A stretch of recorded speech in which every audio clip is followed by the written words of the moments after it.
Hey everyone, this is a good one. November 2025 was maybe the most pivotal month ever for gaming's biggest genre, shooters.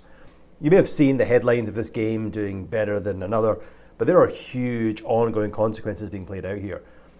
COVID declines left the you must be growing or die studios with only one option: grow into your competitors' space. There's already been casualties, of course. Ubisoft's X-Defiant closed within months. EA's Anthem is closing down.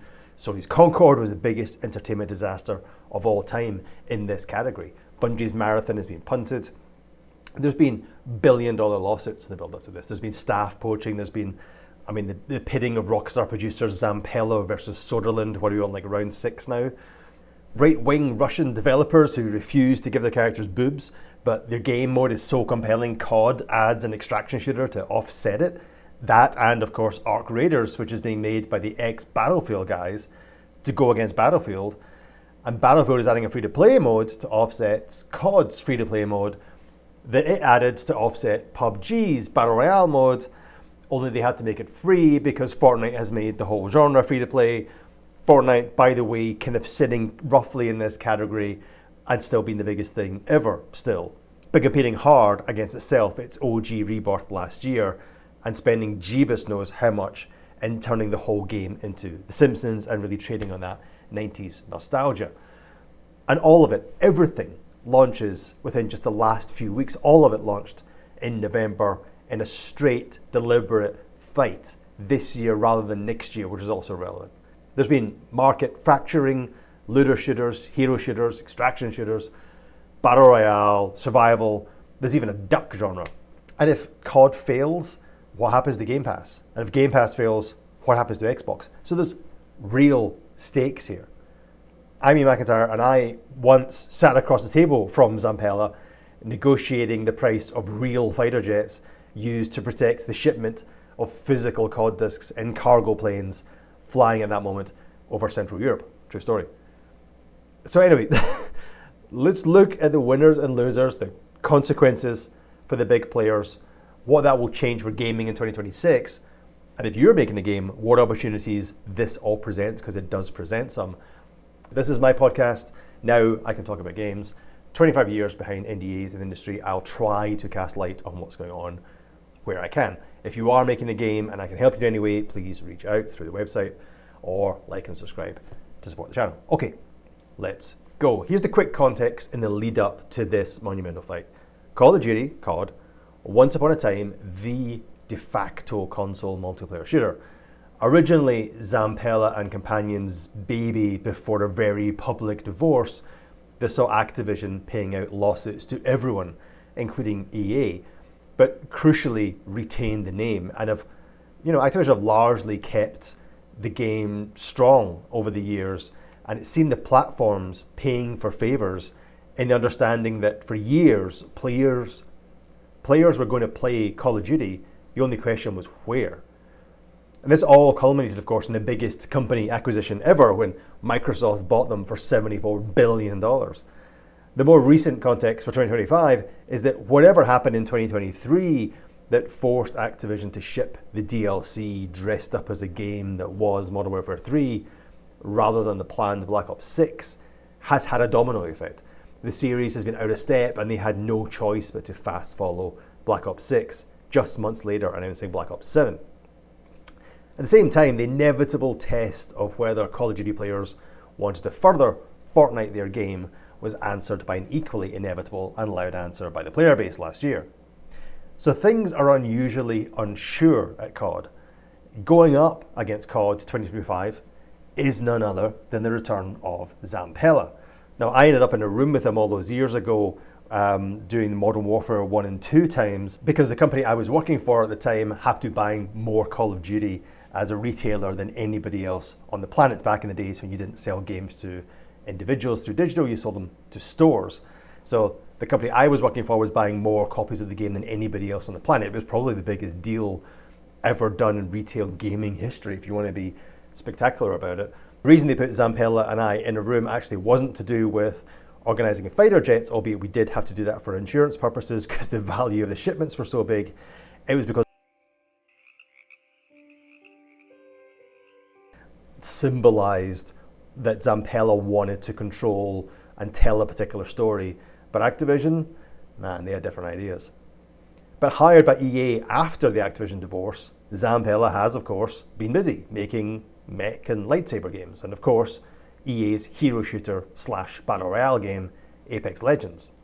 As of this new release at Battlefield, he is now the Battlefield guy, and he's been given 4 years to make it, and promising a back-to-basics approach, but on 2025 hardware.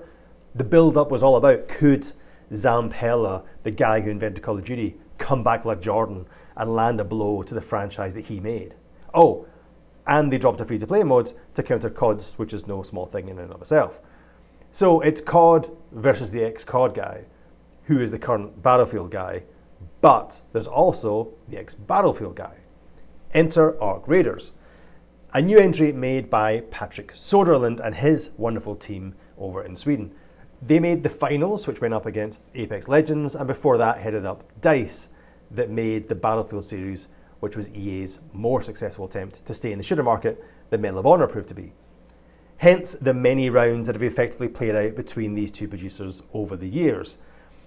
Let go by EA after Battlefield 5 failed to dent COD in 2018, he is now taking a lot of the old BF5 team and taking on EA head-to-head.